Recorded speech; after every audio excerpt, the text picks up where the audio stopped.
Elmu Pranoto Mongso itu juga bukan karena saya ngerti Pak Harto, ya enggak. Cuman ketika saya ngobrol sama Pak Harto, saya melihat ada 2 poin itu yang paling menjadi landasan dia di dalam memerintah. Tapi keawetannya Pak Harto 32 tahun itu juga tidak semata-mata karena Elmu Pranoto Mongso dan ilmu Katuranggan, tetapi pasti variabel apapun asalnya dari 2 itu. Katuranggan itu artinya dia mengenali setiap yang bekerja bersamanya, calon menterinya piye, cocoke sopo, sak piturute, maka permanen. Maka setiap menteri dia selama Orde Baru dulu dikenal orang semuanya. Benci pun kayak apa tapi orang kenal. Sekarang tidak kenal toh. Menkominfo sopo? Orang ngerti toh gue? Orang ngerti saiki. Mensesnek sopo? Ono per Mensesnek. Aku jarang ngerti ono pora. Jadi sekarang itu sudah tidak ada artinya semua itu. Nah di zaman Pak Harto serius deh. Ilmu Katuranggan adalah mengenali watak setiap orang. Ya, jadi tidak hanya ekspertasi kependidikannya, tapi juga watak dan kepribadiannya, kecenderungan budayanya, ya, terus apa namanya, bahkan dalam tanda petik nasibnya, hokinya, lucknya, apa jenis, keberuntungannya, itu coba dikenali. Bahwa tidak tepat, tidak apa-apa, tapi itu kita raba semuanya. Nah, itu ilmu Katuranggan, Dek. Ilmu Katuranggan itu harus dikenali oleh setiap orang tua yang punya anak. Anakmu bukan anakmu, kata Khalil Gibran, Khalil Gibran, ya Pak ya. Khalil Gibran, mergo kowe macane saka bahasa Inggris diterjemahke, akhirnya kowe Khalil Gibran ngono to. Wong Inggris ki jan kualik-walik. Khalil Kahlil. Ada petinju kickboxer namanya Ngimbi gitu ya, dari Nigeria. Penyiar mesti negimbi ngono kae, negimbi walah ngimbi, negimbi ora iso deh. Jadi mesti diwolak-walik itu Khalil Gibran. Jadi anakmu itu adalah ciptaan Allah dan Allah punya konsep tentang anakmu. Itu namanya Katuranggan. Nah, anakmu sendiri cari siapa dia. Maka dia meneliti lingkungannya, meneliti dirinya. Dia bercermin, ya. Dia lihat dirinya, lihat lingkungannya, lihat dirinya, terus menerus berdialektika. Nah dia bercermin mencari dirinya sendiri. Jadi anak itu meneliti dirinya. Karena dulu dia punya perjanjian sama Allah, ya sebelum lahir gini. Begitu lahir dia dibikin lupa menurut Sabrang. Nah maka begitu bayi lahir dia mulai meneliti, mengenali. Oh ini ibunya, oh ini udara, oh ini panas, oh ini dingin, dan seterusnya. Itu namanya ilmu Katuranggan. Mengenali diri. Nah, orang tua jangan mendidik anaknya seolah-olah dia adalah miliknya dan menjadi bagian dari obsesi orang tua. Nanti kalah hebat dari aslinya loh. Kalau anakmu itu ayam, jangan dibebek-bebekkan karena kebetulan yang populer bebek, kan gitu. Maka anakmu kamu rubah jadi bebek. Jadi pendidikan di dunia ini memang gitu. Jagung di kacang-kacangke, kacang di jagung-jagungke, bahkan kabeh dadekke sak jenis, cita-citanya sama, ya toh. Fakultas yang populer apa, yang paling laku apa, itu kan menunjukkan bahwa orang tua yang punya anak itu yang mengatur anaknya dan mencetak anaknya sesuai dengan obsesi atau nafsunya orang tua. Fuad itu orang yang betul-betul orang duwe iki lah, orang duwe ambisi, dadi dekan iki ya sendelik. Ojo nganti ngerti aku, ojo nganti ngerti ibu dan keluarga. Dan setelah jadi dekan selesai baru saya tahu dia jadi dekan. Ini pokoknya wong anu iki, wong rada jin lah, atau wong delik-delik gitu ya. Nah gini teman sekalian, Kiai Kanjeng keliling ke 5 provinsi atau 6 provinsi ya di Mesir. Ketika kami sampai ke Ismailia, kan pokoknya yang memberi pengantarnya Cak Fuad, yang memimpin acara Cak Fuad. Karena saya kan tidak begitu bisa bahasa Arab karena saya lebih pintar bahasa Inggris. Kalau pas di Arab ngomong begitu, kalau pas di Inggris saya balik. Saya lebih pintar bahasa Arab daripada bahasa Inggris kan gitu. Nah, begitu selesai di tengah-tengah acara, Gubernur Ismailia itu naik panggung langsung dan minta mikrofon dan langsung mengumumkan, saudara saya minta besok semua aparat yang mengurusi pendidikan kumpul di kantor gubernur. Karena saya malam ini merasa malu. Saya orang Arab, Dia bilang, kita semua orang Arab dan kita kalah bahasa Arabnya dengan tamu kita dari Indonesia yang dimaksud Cak Fuad. Padahal tamu kita itu tidak pernah sekolah di Arab. Jadi mulai besok kita harus mengadili diri kita sendiri. Kenapa kita kok kalah bahasa Arabnya? Karena orang Mesir kan terbiasa Arab Amiyah. Sementara Cak Fuad kan tidak ngerti Amiyah. Amiyah itu Arab pasaran. Tuh. Nah, Arabnya Cak Fuad Arab Fuskah gitu ya. Jadi ini contoh aja. Jadi sekarang untuk mengetahui seberapa tingkat dalam tanda petik penguasaan Cak Fuad kepada bahasa Arab itu Anda lihat saya aja. Aku iki sing cetha orang iso bahasa Arab di pesantren mingrong tahun seprapat diusir, dan itu belum sampai balaghah, belum sampai apa-apa, cuma ngapalin mahfudhot sama hadis beberapa dan mutolaah dasar dah.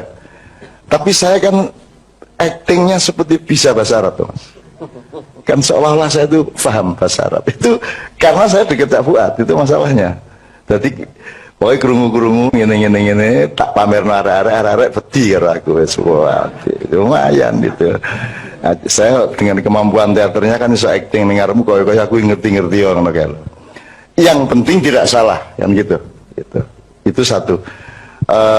Jadi saya bersyukur dan saya gembira sekali Cak Fuad dihibur Allah keliling dunia terus menerus, dan ini baru aja dari Kuala Lumpur, dari Spanyol, dari Swiss, dari mana-mana lah wis. Iki Cak Fuad iki ngalahno presiden susu iki nang luar negeri terus iki opo ceritane gitu.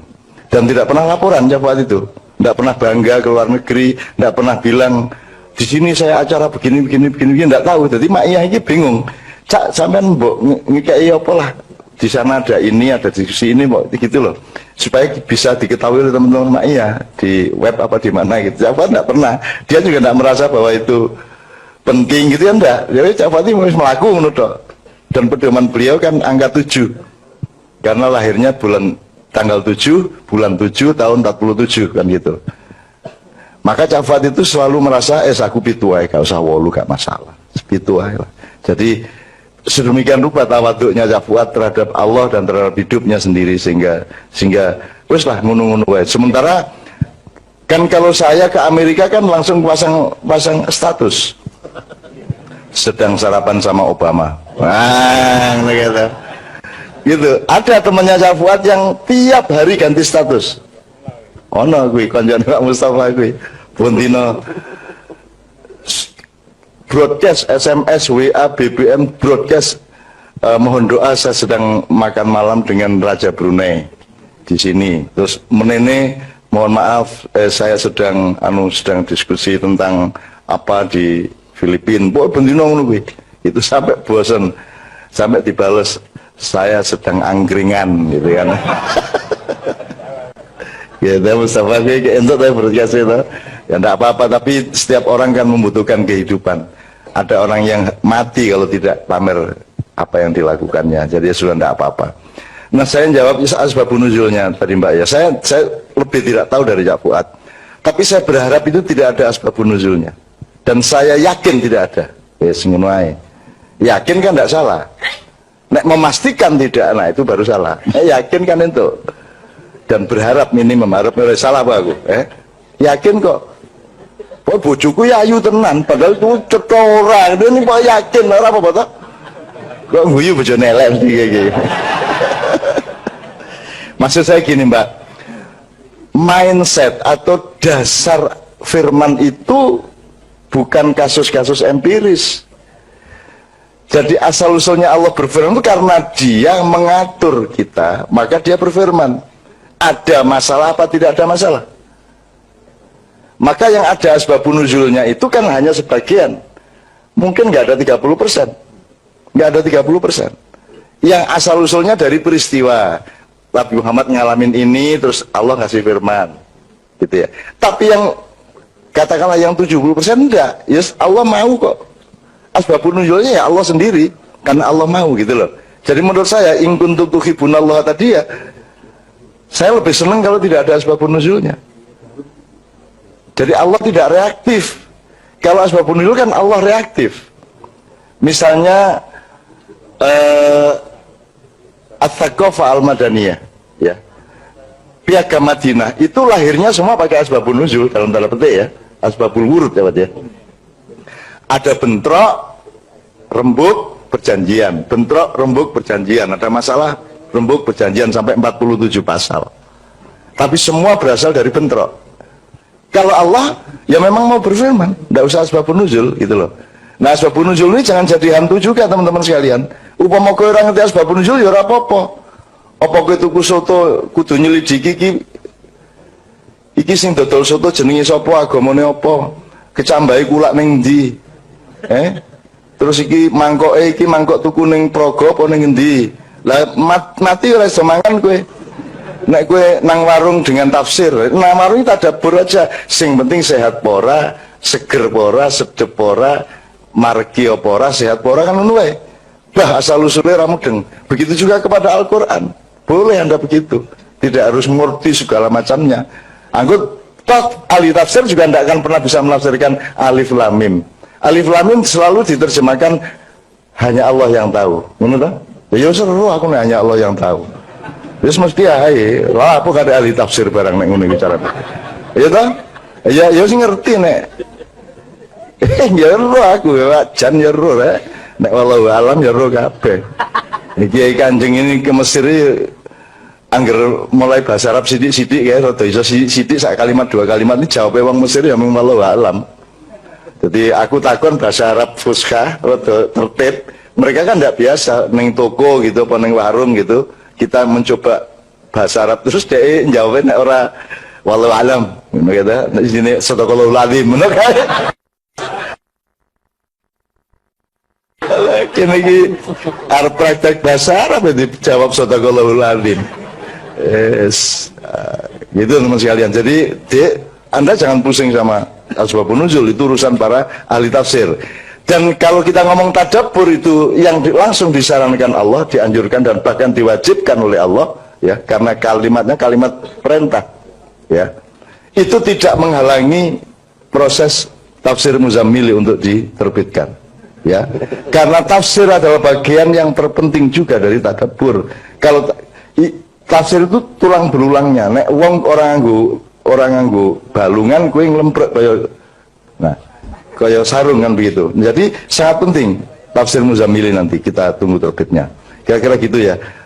Langsung kalau gitu samain aja sisan.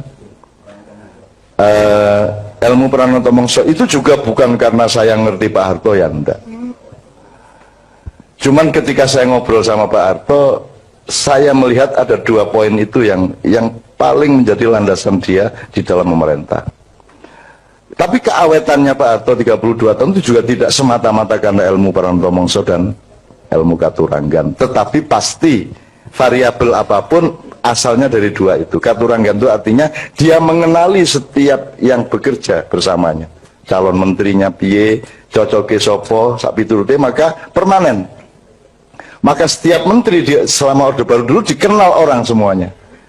Benci pun kayak apa tapi orang kenal. Sekarang tidak kenal toh. Menkominfo siapa? Orang ngerti toh gue?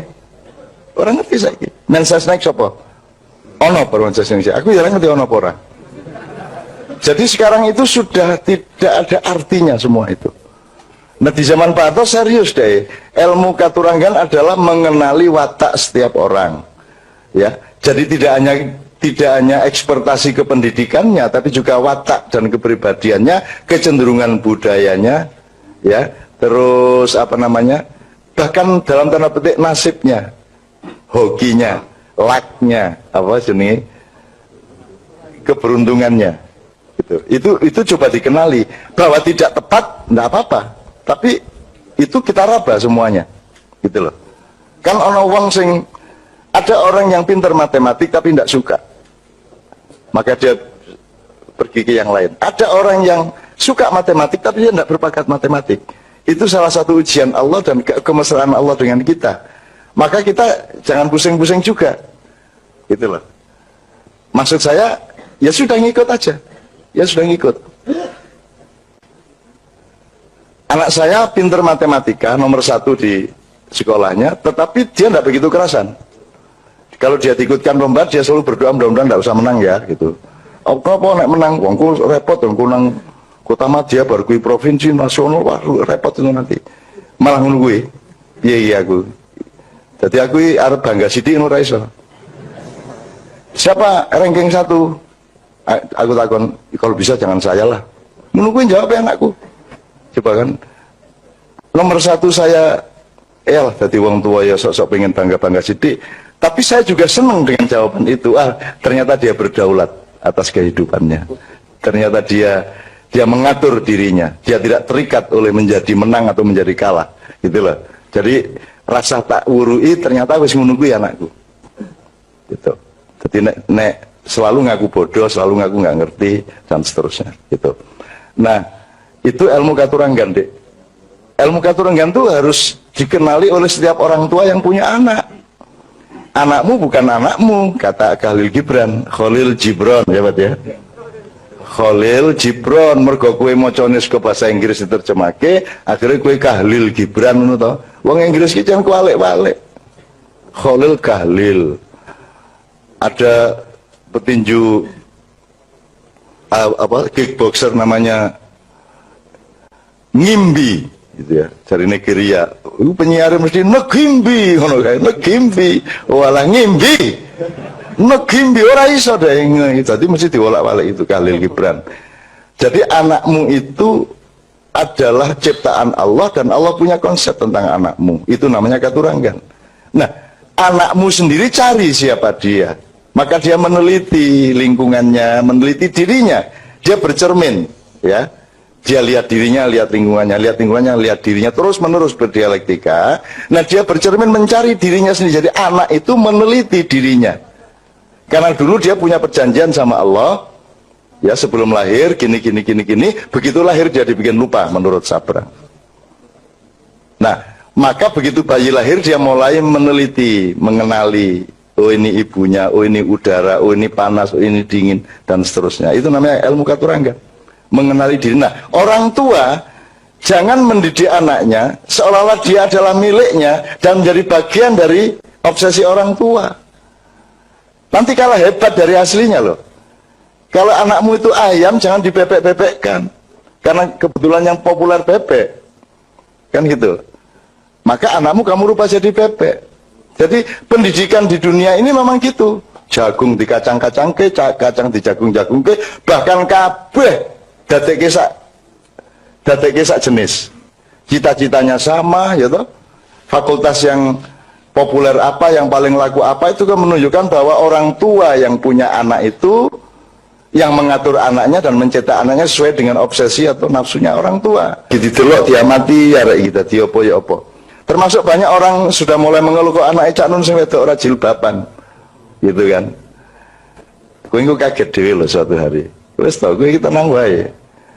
Mbak Novia itu kawin sama saya 2 tahun juga tidak jilbaban dan saya tidak pernah menyentuh. Menyentuh lah. Maksud saya tidak pernah ngomongin soal itu. Nggak pernah saya, nggak pernah menyuruh dia berjilbab. Karena saya tidak mau dia berjilbab karena saya tidak mau berjilbab karena teman-temannya, saya tidak mau dia berjilbab karena yang bukan Allah. Yang penting saya proses, saya dorong terus uluhiyah di dalam dirinya, dialektika dengan Allah, itu saya proses terus, sampai akhirnya dia pasti punya cita-cita sendiri, cuman dia butuh proses budaya, butuh momentum hidayah, butuh tahap-tahap, di mana dia akan, kalau sudah mengambil keputusan, dia akan mantap, semantap-mantapnya. Yang begitu. Setelah 2 tahun, Mbak Novia baru pakai jilbab. 2 tahun, dan saya tidak pernah, ketika dia pakai jilbab, saya juga tenang aja, enggak pakai saya juga tenang aja. Biarin aja, wong dia urusan sama Allah kok, sendiri kok, enggak sama saya kok, gitu. Bahwa aku dionanake wong yang mengurangi dosa seperti Gus Dur tadi itu. Kalau belok sedikit ke Gus Dur, teman-teman sekalian, saya bersyukur bahwa saya itu orang yang mungkin sangat lemah ya dibanding Gus Dur. Gus Dur orang yang sangat kuat, saya itu orang lemah, hati saya lemah gitu ya. Jadi saya tidak kuat menanggung seperti yang ditanggung oleh Gus Dur.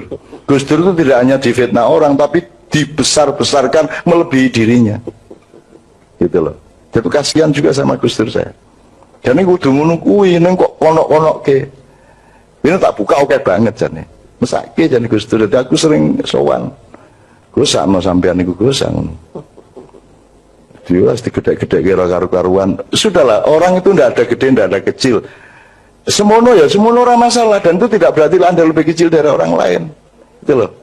Ulo sawo karo ular kobra ya dewe-dewe, orang njur kok bandingke.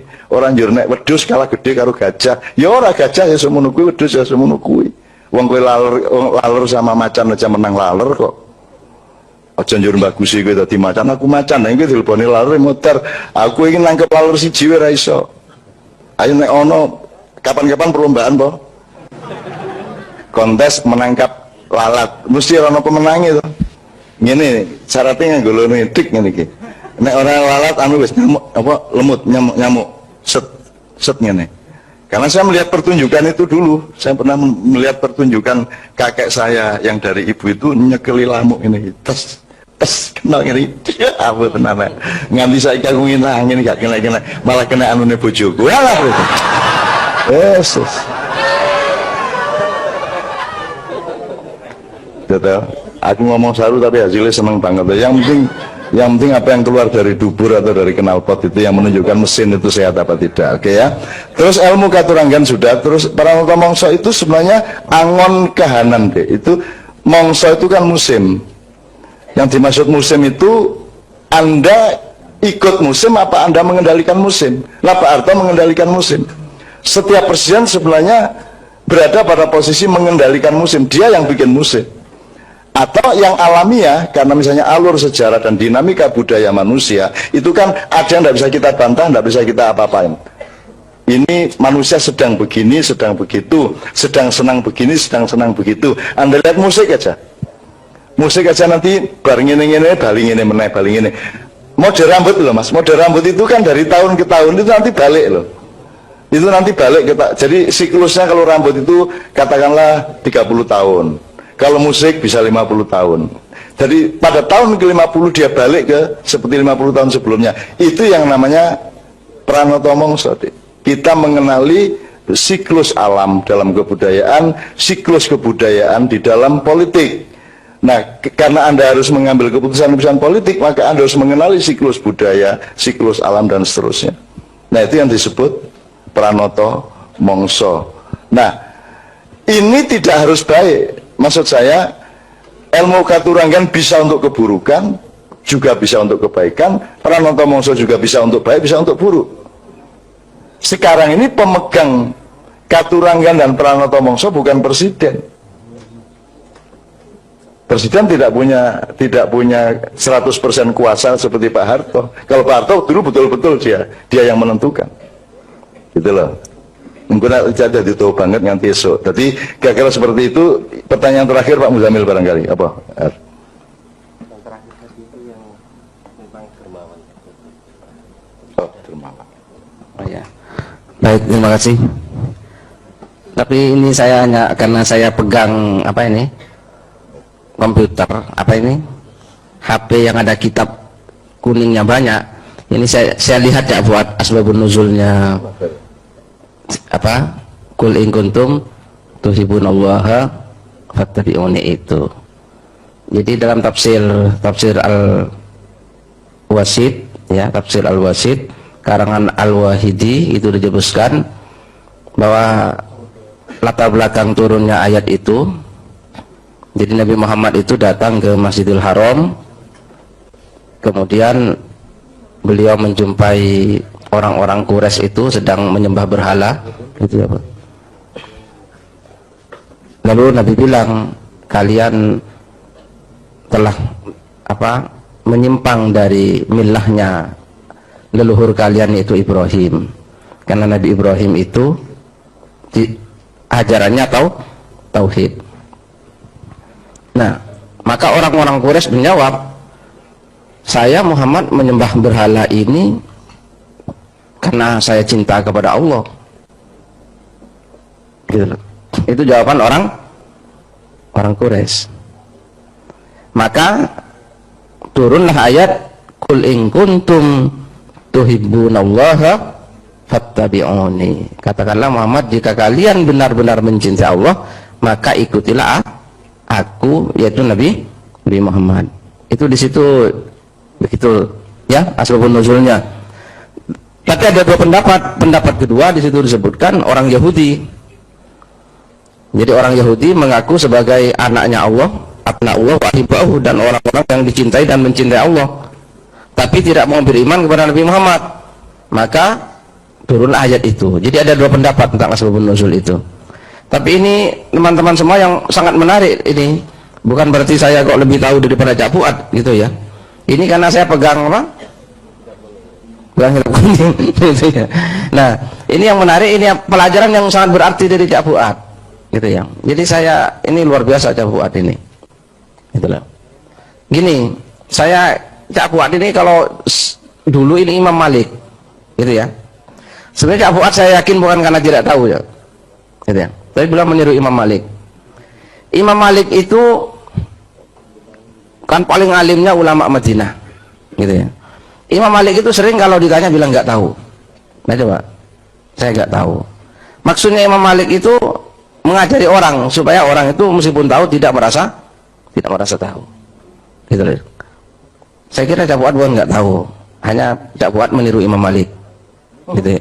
Gitu ya. Lalu Imam Malik sering didatangi orang, ditanya, nggak tahu, kamu tanya sama orang lain saja. Nah gitu loh. Bahkan pernah satu saat Imam Malik itu ditanya oleh orang 48 pertanyaan. Coba bayangkan. Akhirnya Imam Malik menjawab berapa? Apa dijawab semua? Ternyata yang dijawab hanya berapa? 48 ya. Yang dijawab hanya 16. Sisanya berapa? 32 Imam Malik bilang tidak tahu. Saya tidak tahu yang 32 itu. Nah bayangkan seorang alimnya seperti Imam Malik menjawab tidak tahu. Nah itu saya kira Cak Fuad gitu ya, bukan tidak tahu beliau gitu ya, tapi meniru Imam Malik gitu ya. Dan Imam Malik seperti itu. Nah jadi besok kalau sampai tanya sama saya jawab tidak tahu juga, berarti saya niru Imam Malik juga. Nah itu nah Imam Malik ini, Imam Malik bin Anas al-Maliki itu ya. Begini masalah kedermawanan itu apa, kedermawanan ya. Ya memang yang disebut dermawan itu bukan karena memberi untuk mendapatkan yang lebih, iya, termasuk tidak apa ya, memberi kesempatan kepada orang lain, itu kedermawanan gitu ya. Al-isar, isar itu mengalah itu orang yang dermawan.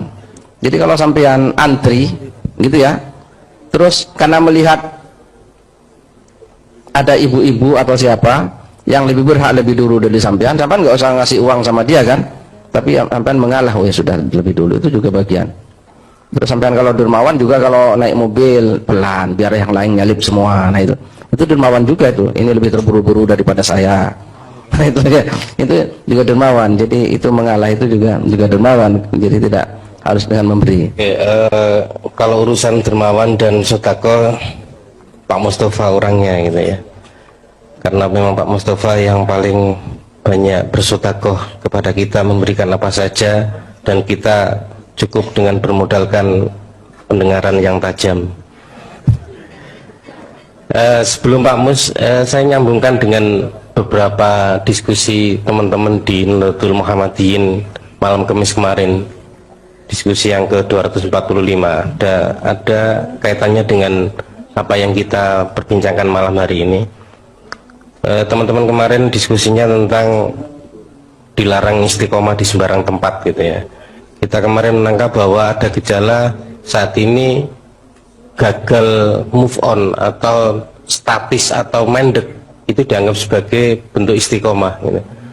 Sehingga yang seharusnya bukan harga mati diharga matikan, yang seharusnya itu bisa lebih dinamis dan menemukan bentuk baru yang lebih tepat justru dimampatkan atau dimandekkan gitu. Teman-teman kemarin menyimpulkan bahwa jalan yang dirintis atau dibuat oleh para pendahulu kita atau para ulama, entah para leluhur dan lain sebagainya untuk menuju ke Allah itu sudah diketahui dan dipelajari oleh musuh-musuh Islam, sehingga di sepanjang jalan itu dipasang jebakan-jebakan, dibuat jalan-jalan palsu, sehingga kita kesulitan untuk menemukan jalan yang sesungguhnya dibuat itu.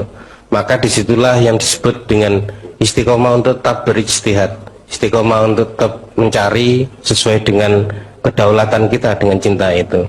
Maka apapun yang saat ini sepertinya sudah matang dan sudah mandek, membuka ruang kemungkinan bagi kita untuk menemukan sesuatu yang baru, terus untuk mencari yang baru, dan itu bukan berarti tidak istiqomah.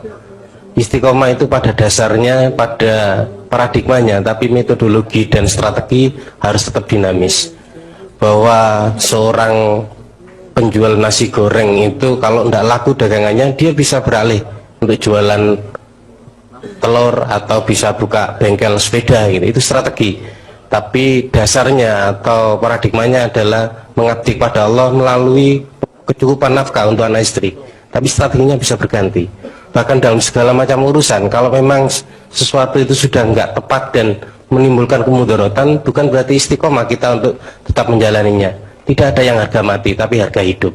Itu yang didiskusikan teman-teman kemarin, dan melalui tadabbur kalau di dalam Al-Quran itu di surat Muhammad justru, maka apakah mereka tidak mentadaburi Al-Quran? Apakah hati mereka terkunci?